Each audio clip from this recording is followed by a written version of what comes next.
విద్యుత్ స్మార్ట్ మీటర్లు పెట్టడాన్ని నేను తప్పుపట్టను. ఎందుకంటే మీటర్లు రకరకాలు చూసాం ఇదివరకు. గుండ్రపు మీటర్లు, ఆ తర్వాత డప్పులో ఉండేది 4 చదరపుగా ఉండేది, తర్వాత స్మార్ట్ మీటర్లు. స్మార్ట్ మీటర్లలో కరెంటు చూసుకోవడానికి అంటే ఇదివరకు వాచీలు ఇలా ముళ్ళు లెక్కన ఉండేది, ఆ తర్వాత టైం నేరుగా కనబడేది ఉండేది. అది 24 గంటల లెక్కన పనిచేసేది, తర్వాత 12 గంటలు ఈ లెక్కలు వచ్చేది. అంటే అంకే కనబడుతుంది 3, 4, 5, 6 ఇట్లా. అట్లాగే ఇది కూడా మార్పు అనుకున్నాను. కానీ ఇప్పుడు ఈ జరుగుతున్న ప్రచారం అది విష ప్రచారమా వాస్తవమో తేల్చి చెప్పాల్సిన బాధ్యత ప్రభుత్వానికి ఉంది. మీటర్స్ ఏదైతే ప్రీపెయిడ్ మీటర్స్ కిందకి మారతాయి, డబ్బులు రీఛార్జ్ చేసుకోవాలి అన్నటువంటిది.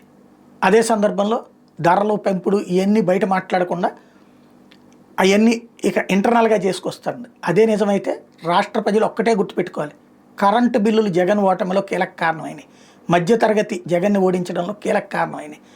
రోడ్లు, కరెంటు బిల్లులు ఈ రెండే మధ్యతరగతికి జగన్ని దూరం చేసినాయి. అది గుర్తుపెట్టుకోవాల్సి ఉంది.